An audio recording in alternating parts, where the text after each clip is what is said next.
ஜெய் வாராகி, ஜெய் ஜெய் வாராகி. நம்ம டிவியை சப்ஸ்கிரைப் பண்ணுங்கள், பெல் பட்டனை அழுத்துங்க. நமசிவாயம்.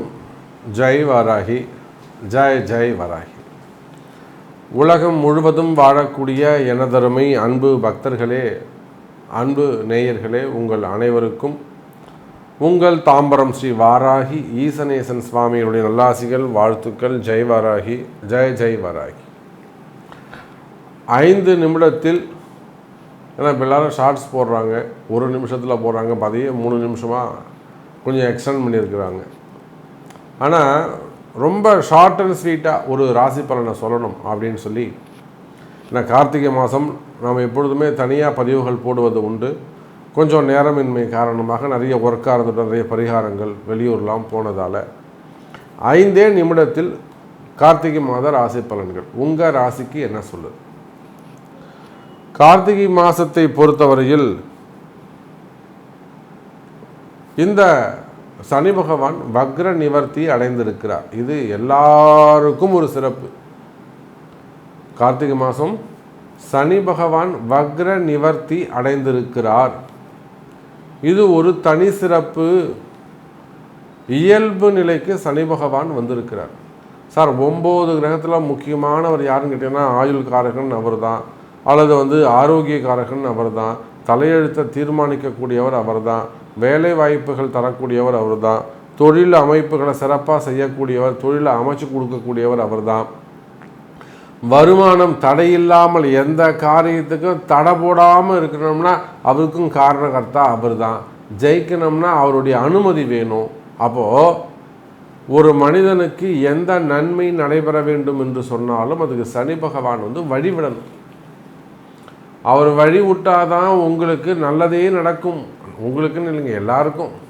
அது புல் பூண்டு பூச்சி ஆனாலும் சரிதான், பறவையானாலும் சரிதான். சனி பகவான் வழி விடுவாரே ஆனால் எந்த உயிரும் உய்வு பெறும்.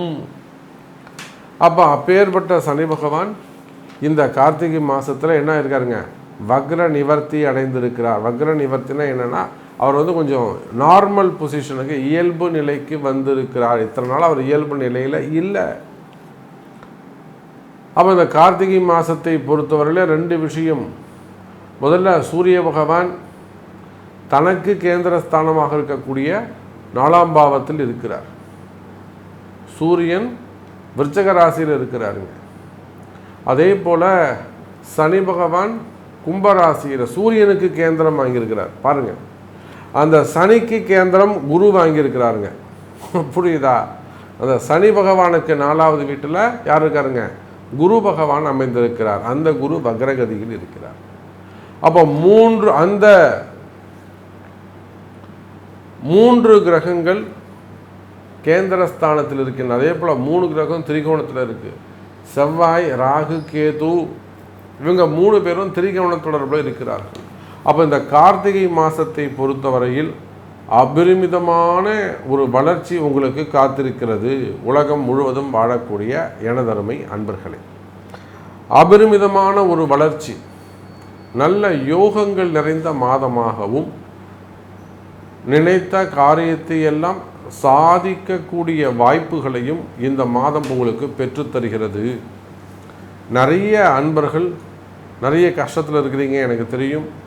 உங்களுடைய கஷ்டங்கள், அதாவது குடும்ப கஷ்டமாக இருக்கலாம், குடும்பத்தை விட்டு பிரிஞ்சு வெளியில் வந்திருக்கலாம், சொத்து பிரச்சனைகள் இருக்கலாம், வரவேண்டிய பணங்காசுகள் இருக்கலாம், நிறைய ப்ராப்ளம்ஸ். ஸோ அந்த கஷ்ட நஷ்டங்களிலிருந்து நீங்கி கஷ்டங்கள் நீங்கி வெற்றி என்னும் பெரிய அந்த ஓப்பன் கிரவுண்டுக்கு வரப்போகிறீங்க.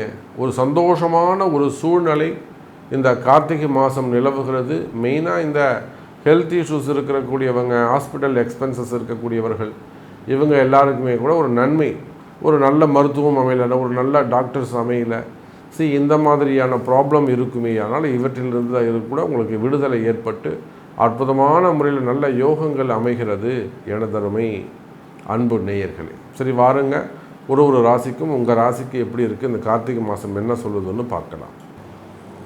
வான்மிகில் வழாது பெய்க, மலிவளம் சுரக்க, மன்னன் கோன்முறை அரசு செய்க, குறைவிலாது உயிர்கள் வாழ்க, நான்மறை அறங்கள் ஓங்குக, நற்றவம் வேள்வி மல்க, மேன்மைகொள் செய்வநீதி, விளங்குக உலகெல்லாம் எல்லாமல்ல அமையப்பனாக விளங்கக்கூடிய மீனாட்சி அம்பிகா சமேத சுந்தரேஸ்வர பெருமானுடைய திருவடிகளை வணங்கி உலகம் முழுவதும் வாழக்கூடிய உங்கள் தாம்பரம் ஸ்ரீ வாராகி ஈசனேசன் சுவாமியுடைய நல்லாசிகள், வாழ்த்துக்கள். ஜெய் வாராகி, ஜெய் ஜெய் வாராகி. கடகராசி அன்பர்களே, கடகராசி அன்பர்களே, அதி அற்புதமான யோகம், நல்ல முன்னேற்றத்திற்கான காலம். சார், உங்களுக்கு 5-10 செவ்வாய், அவர் அசுபர்னே வச்சுப்பேன்னா 5-10ங்கிறது சுபஸ்தானம் வராது. 5 பூர்வ புண்ணியம், 10ங்கிறது கர்மஸ்தானம். 5-10 செவ்வாய் கடகராசியில் அமைந்திருக்கிறார். ரெண்டாவது, உங்கள் வீடு அந்த செவ்வாய்க்கு நீச்சம் இறங்கி போயிட்டார். செயல் 0ன்னு அர்த்தம். நீச்சம்னா என்னங்க? 0ன்னு அர்த்தம்.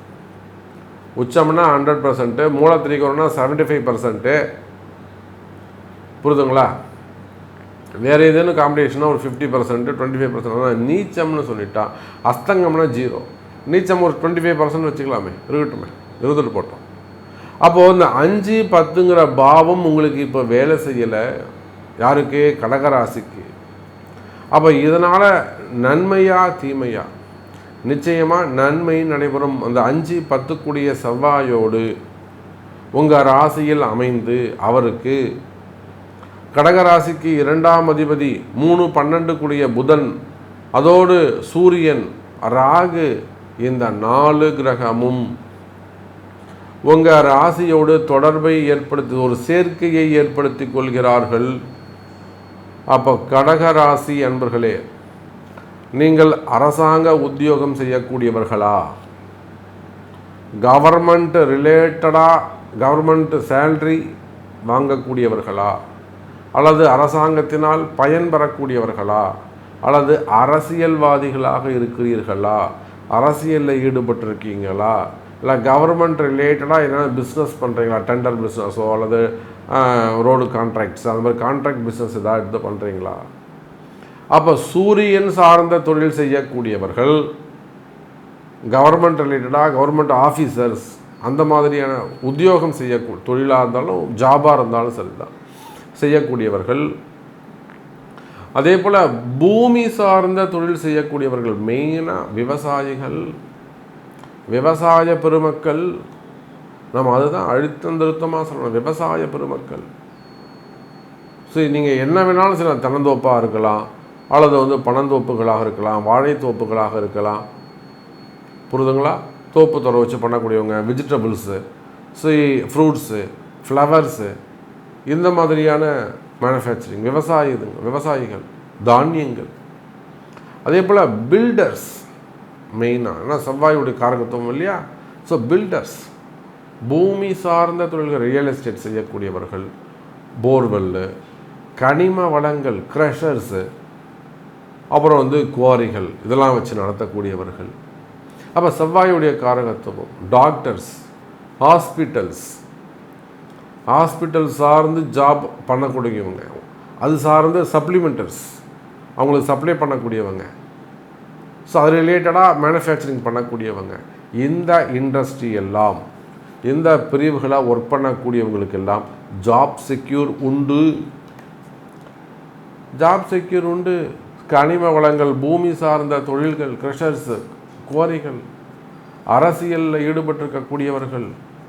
அப்போ இவங்க எல்லாருக்குமே கடகராசியாக இருப்பார்களே. ஆனால் இந்த மாதம், கார்த்திகை மாதம், கை கொடுக்கக்கூடிய மாதமாக அமைகிறது. அதே போல் ராகுடைய வேலை என்னங்க?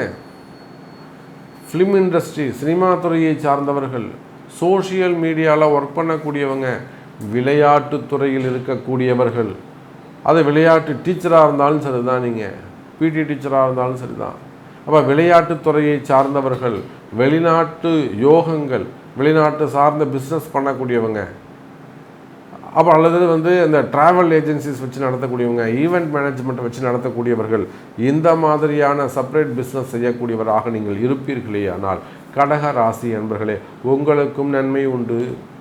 அப்போ எந்தெந்த சப்ஜெக்டில் எந்தெந்த செக்டர்ஸ், கோவில் பூஜையில் இருந்து ஆன்மீகத்தில் இருந்து எந்தெந்த செக்டர்லாம் நம்ம பெஸ்ட்டாக இருக்குது, இதெல்லாம் பயன்பெற போகுதுன்னு இந்த 5 நிமிடத்தில் நம்ம பார்த்துருக்குறோம்.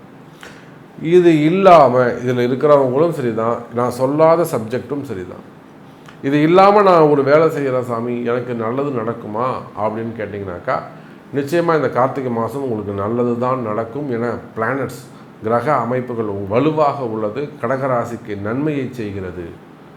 அப்படி இது எல்லாம் மீறி உங்களுக்கு ஒரு கஷ்டங்கள், வருத்தங்கள் இருக்குமேயானால், ஒரு வேதனைகள், வலி இருக்குமேயானால், எனக்கு எப்படியாவது இது கொஞ்சம் விலக்கி கொடுங்க சாமின்ற உங்கள்கிட்ட வலி இருக்குமேயானால், நிச்சயமாக அது உங்கள் பிறப்பு ஜாதகம் தான் பேசும். பிறப்பு ஜாதகத்தை கொண்டு தொடர்பு கொள்ளுங்கள் கடக ராசி அன்பர்களே.